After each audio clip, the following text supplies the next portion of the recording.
안녕하세요. 자유교회 이진우 목사가 보내드리는 아침 묵상입니다. 오늘도 예수 그리스도의 향기를 내는 복된 하루가 되시길 바랍니다. 4월 29일 화요일 아침 묵상입니다. 오늘은 세상 권세에 대한 그리스도인의 태도라는 제목으로 로마서 13장 1절로 2절의 말씀 묵상합니다. 각 사람은 위에 있는 권세들에게 복종하라. 권세는 하나님으로부터 나지 않음이 없나니 모든 권세는 다 하나님께서 정하신 바라. 그러므로 권세를 거스르는 자는 하나님의 명을 거스름이니 거스르는 자들은 심판을 자취하리라. 계속해서 묵상하는 로마서 13장 1절과 2절의 말씀은 세상 권세에 대해 그리스도인들이 어떤 태도를 보여야 하는지를 가르쳐주는 바울의 권면입니다. 성경은 오늘날의 사회 문화와 완전히 다른 2000년 전 시대적 환경에서 기록되었습니다. 따라서 성경 본문을 볼 때 제일 먼저 생각해야 할 것은 성경이 기록될 당시의 상황을 살펴보는 것입니다. 바울이 로마 교회에 편지를 쓸 때에 로마 제국은 악명 높은 네로 황제가 로마를 다스렸습니다. 바울은 선교 여행 중 여러 차례 로마 당국에 의하여 감옥에 갇히는 수모를 당하였습니다. 바울을 포함한 초대교회 교인들은 가능한 로마 제국과 부딪히지 않기를 원하였습니다. 그렇지만 로마 제국 아래서 수많은 그리스도인들이 핍박받고 십자가 처형을 받거나 원형 경기장에서 사자의 밥이 되었습니다. 그래서 사도 요한은 로마 제국을 무적행으로부터 올라오는 짐승, 바빌론의 음녀, 붉은 용이나 짐승 등으로 표현하였습니다. 바울 역시 로마 제국의 권세자와 통치자들을 하늘에 있는 악한 영들과 같은 부류라고 했습니다. 에베소서 6장 12절이죠. 우리의 싸움은 피와 살을 가진 사람들을 상대로 하는 것이 아니라 통치자와 권세자들과 이 어두운 세계의 지배자들과 하늘에 있는 악한 영들을 상대로 하는 것입니다.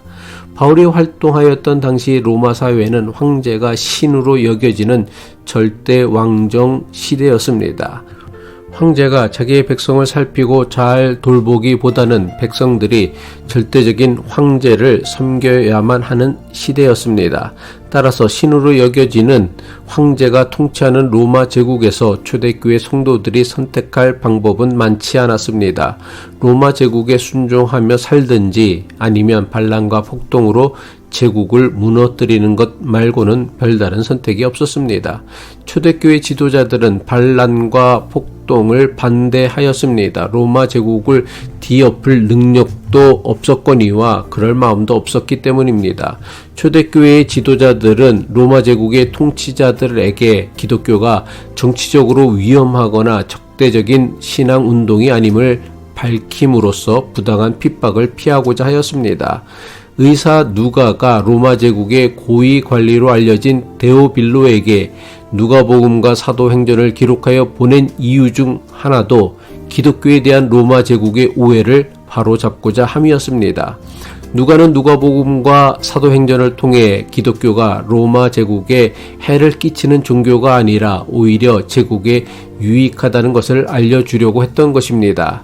그렇다고 해서 초대교회 그리스도인들이 로마 제국의 통치에 무조건 복종할 수도 없었습니다.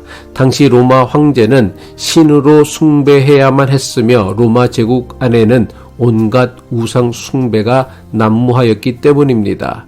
초대교회 교인들은 로마 제국의 법을 따르며 살기는 하였지만 로마 제국의 법과 통치가 하나님의 법과 양심의 법에 어긋날 때는 죽음으로 저항하고 순교하였습니다. 로마서 13장은 바로 이런 시대적 배경을 생각하고 읽어야 하는 말씀입니다. 이런 상황에서 바울은 로마 교회 교인들에게 위에 있는 권세에 복종할 것을 권면하고 있습니다. 그렇다면 바울이 말씀하고 있는 위에 있는 권세는 어떤 권세일까요? 바울이 말하고 있는 로마 제국의 권세는 결코 최고 권위를 가진 권세가 아닙니다. 왜냐하면 모든 권세와 권위는 오직 하나님으로부터만 나오는 것이기 때문입니다. 로마서 13장 1절이죠. 각 사람은 위에 있는 권세들에게 복종하라. 권세는 하나님으로부터 나지 않음이 없나니 모든 권세는 다 하나님께서 정하신 바라.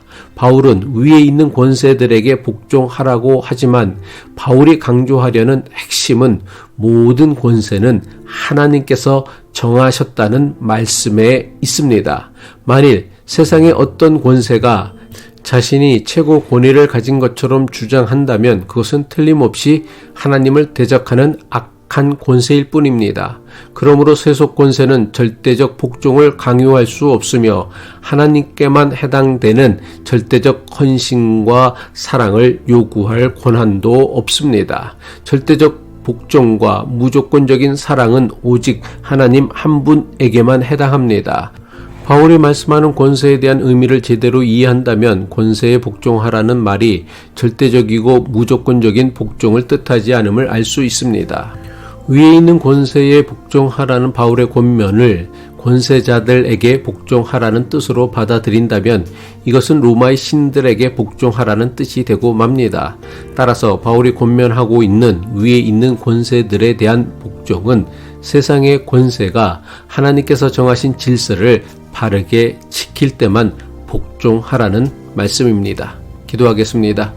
자비롭고 공의로우신 하나님 아버지, 우리가 세상 권세를 바르게 분별하여 하나님의 뜻에 합당한 길을 걷게 하옵소서. 세상의 압력과 유혹 가운데서도 진리를 따르고 정의와 양심에 따라 용기 있게 살아갈 수 있도록 우리를 인도하여 주옵소서. 예수 그리스도의 이름으로 기도합니다.